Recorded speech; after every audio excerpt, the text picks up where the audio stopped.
Hi, my name is Heather Martin. I am a nurse in Seattle, and as you know, we are running into a lot of supply issues with the COVID-19. I've been with a lot of bedside nurses, and I want to make sure we have enough supplies. And so my husband and family have been working on creating a mask that works well for healthcare workers. I know that, just as a disclaimer, that the mass-produced masks that you get, the surgical masks, are the best if you get them and are able to get a hold of them. Unfortunately, supplies are very limited, and so this would be a secondary option. Just to talk a little bit about the fabrics we're using. This is the mask that I'm going to show you how to make. In order to make this, we used bedside curtains, so the curtains that normally hang near the patient's bedside, because they're kind of created in order to wick away bacteria and particles to begin with. And then whatever cotton fabric you like, hair ties, and then, believe it or not, there's a paper clip in here in order to cinch it around your nose, because a lot of the masks that I saw online did not have that available. So I'm going to post the PDF of this pattern that we have here, and you'll see that it's a very simple pattern. You would cut around the outside of it, cut the little V's out here, and then just make sure that the scale of it is correct when you do it. This little section right here that's like a little rectangle is going to become a pocket where we put the paper clip in. So some things that are helpful are to have your paper clips pre-curled on the end, because we don't want any sharp ends inside of the mask. So unfold your paper clip with some wire cutters and then fold over the ends. Cut some medium-sized hair ties in where they're connected together. Just give them a snip. And then I'm going to show you the other parts here. We have the V cut out here, the V cut out on the bottom. And then this is my bedside curtain, and you'll see that I drew my little box on there in order to get it ready. So the first thing that I do is fold it in half, and I'm gonna sew my little V's.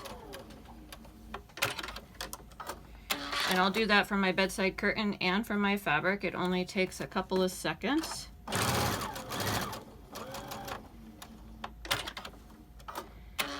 So there's my other fabric, and I'm gonna pop this one on as well. Just line them up, give them a little sew. Same with this guy.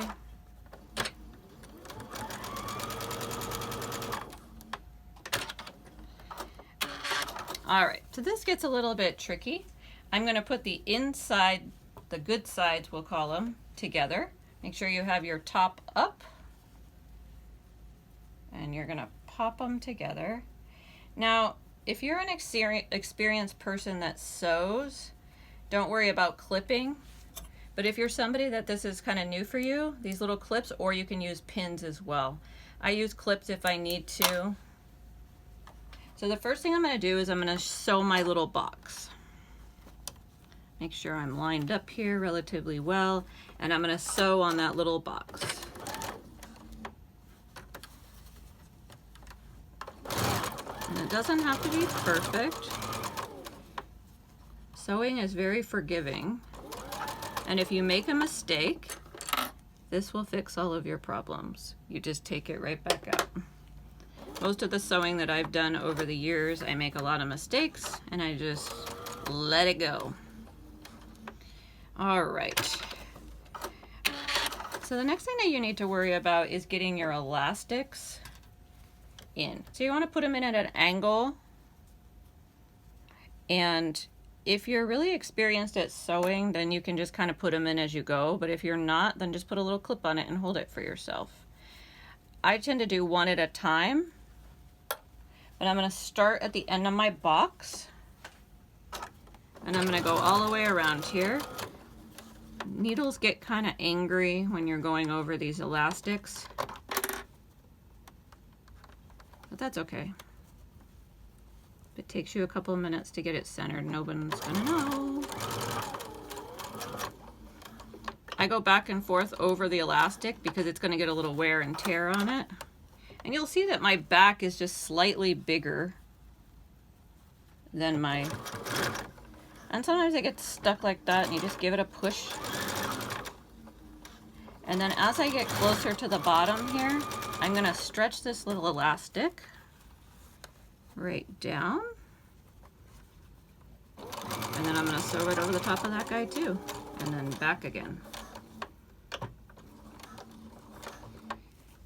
Give a turn. And I should be fairly well lined up. It doesn't have to be perfect. Get stuck a little, give it a push. And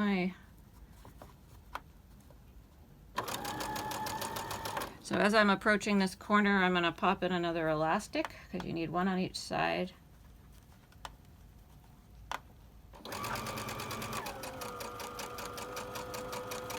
And once you sew onto it, back over, same kind of deal. So we've got some fun upon us here. We are going to get over that bump.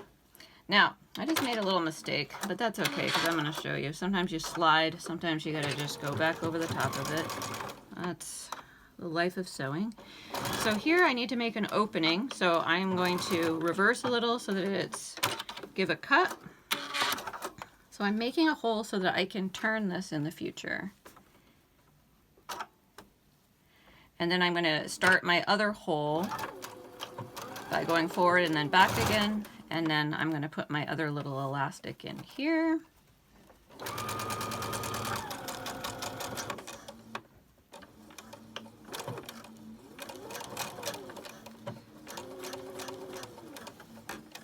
And those elastics are a little tricky sometimes.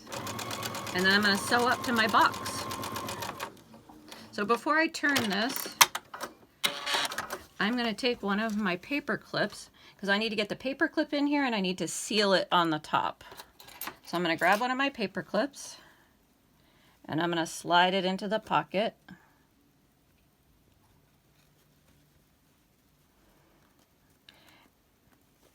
Okay, and I'm going to slide it all the way to the bottom of the pocket so that it's just nice and tucked in there.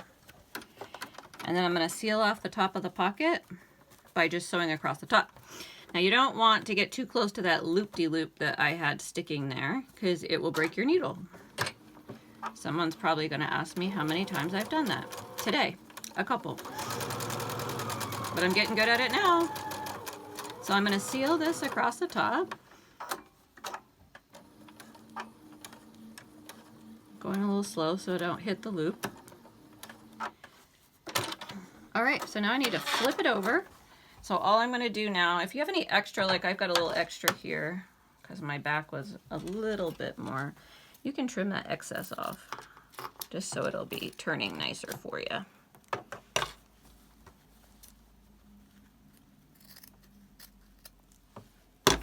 All right. I am not lazy, but I'm efficient, and I would rather have a smaller hole than a larger hole. So when you send your paper clip through, it can be a little tight if you have a small hole, so you can always make a bigger hole if you'd like one. So just squish your mask through there. You're going to straighten it all out, puff out your corners. Just take your finger, or you can take a small tool if you want.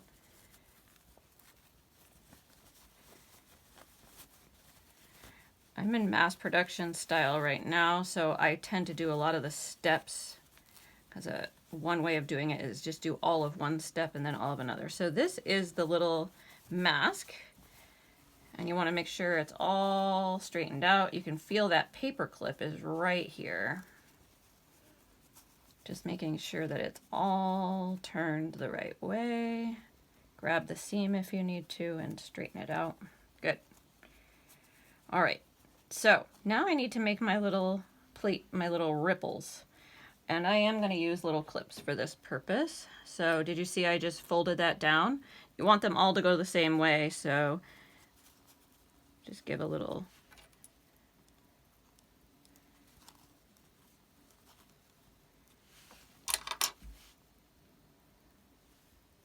All right, and I'm going to do the same thing on the other side, trying to keep. Now it's a little tricky over here. If you're new to sewing, you could sew this little area right here down. I'm a bit of a risk taker, so I'm going to leave it with the hole open and just hope that I don't. So I'm going to make a little ripple that way, put a clip on there. That's a little bit bigger clip, but it works fine. And as long as I keep that kind of folded, I am okay. I do prefer the smaller clips though.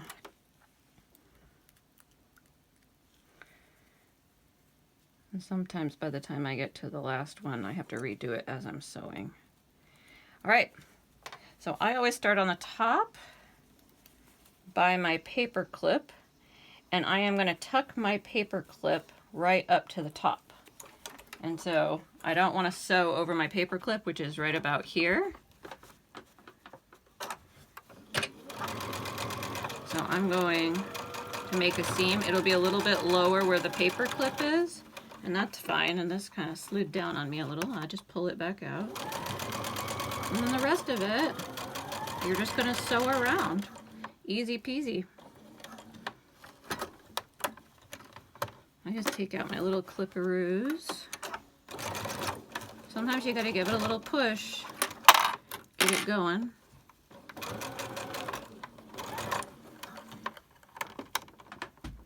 If you see any errors, a lot of them can be fixed, so don't stress about it. Give it a little shove if it gets stuck.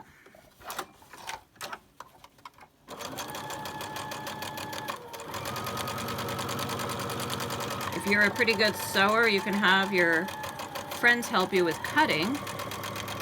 If you don't have any bedside curtains, of course you can use cotton. Some people use flannel on the back. Using a variety of fabrics might catch more particles. If you don't like going backwards over these ripples, you can always stop. You don't have to have a continuous seam around. And we are just about done with this guy. So I'm going to sew back to the bottom of where my paper clip is, and this mask is ready for a face. Thank you so much, and I hope you've enjoyed this tutorial on how to make a mask.